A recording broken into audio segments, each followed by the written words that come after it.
On top of remodeling the structure behind me, which once was the Lindbergh Motel, the new owner must also figure out the floodplain issues and regulations, simply because the Passumpsic River runs right behind the structure itself. Although we are at the end of October, clearly there's already a good amount of snow on the ground. This may mean an early start to the winter season for Burke Mountain Resort. All they would need to get us started is a little less sunshine and just a little bit more snow. No new information has been presented regarding this case. However, South Burlington Police Chief Trevor Whipple is optimistic in saying anything is possible. Students of St. Johnsbury have been working with students at Linden Institute in order to put on what is known as Red Ribbon Week, an entire week designed to teaching students, faculty, and the community about safe driving in the area.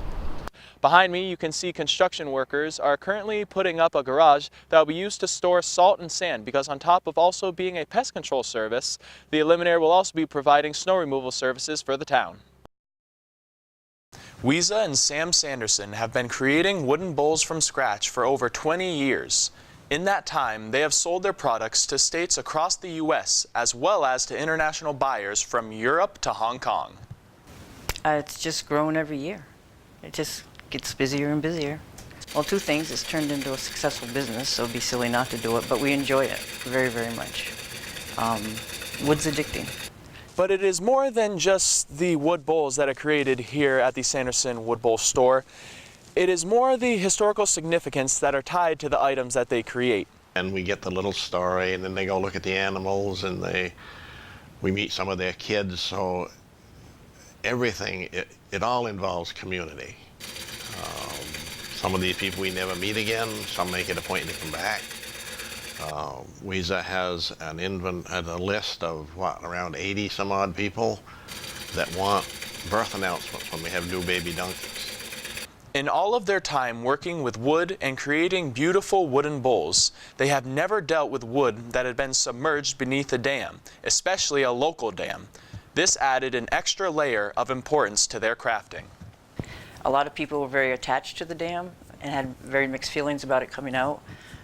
So we've had a lot of interest, and we have bowls, we have pens that engraved it to Eastburg Dam 2017. So it's a piece of Burke. This is Kiernan Brisson, News 7, East Burke.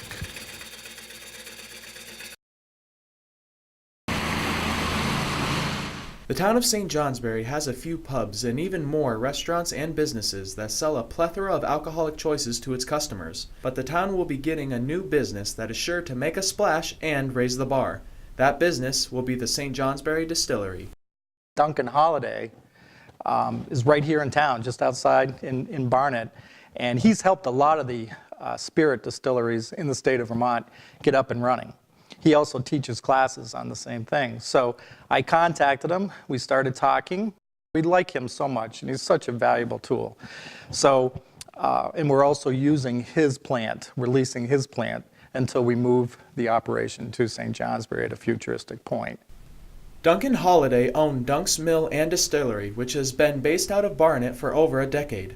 He has seen great success with his business, from creating multiple award-winning rums to assisting other local distillers and spirit creators. Now he is passing on the torch of his business to who he feels is the right people to carry on the legacy. And I was ready for someone to come along and who has marketing expertise. You know, I've spent a lot of time making products, selling them myself in farmers markets. I love what I do, but I see potential for this place and what I've done, which is larger than what I can do by myself.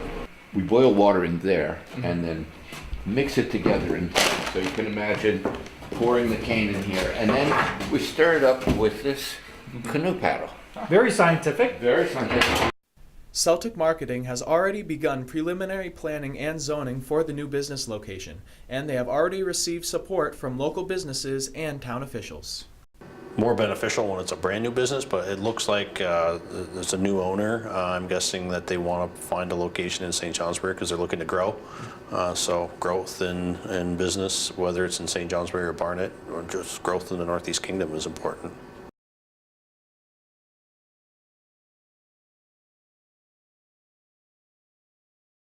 Sadness is the feeling of the Burlington District Courthouse on Monday as Joshua Granger of Winooski is arraigned for the murder of Jared Streeter, a resident of Milton.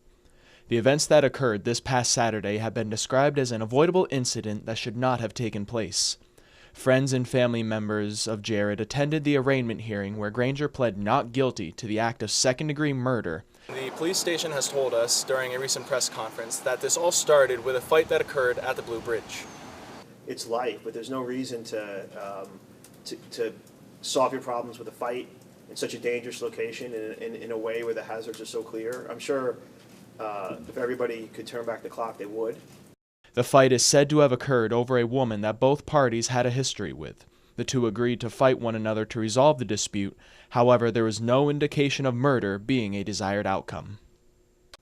Friends of Streeter are in mourning, the reality of his absence still fresh in their minds and hearts.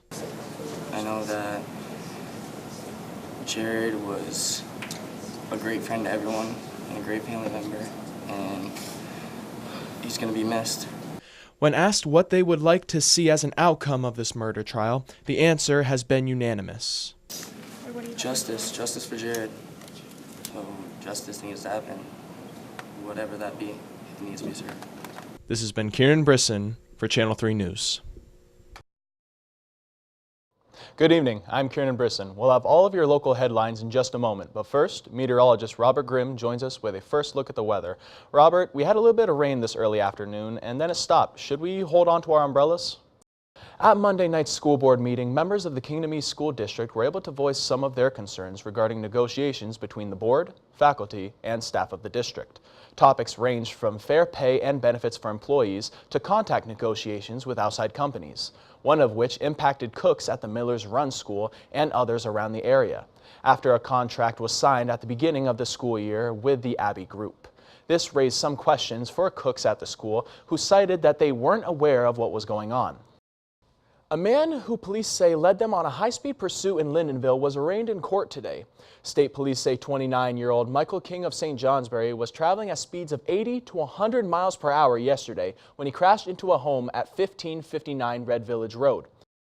After years of battling, Calix Ambulance Service is now a part of St. Johnsbury's town budget rather than a special appropriation. This means they are under a 3-year contract with the town of St. Johnsbury rather than an appropriated item to be voted on and discussed annually on town meeting day. Dog Mountain was mentioned as being one of the best places to travel during the month of October. Travel and Leisure wrote an article listing places from all over the country to travel to, and the Northeast Kingdom was mentioned, highlighting Dog Mountain. Pam McCann, who is the general manager, says that being in the article motivates them to do bigger and better things at the mountain. She also said that having the amazing views to go along with the gallery is what really makes this place so special.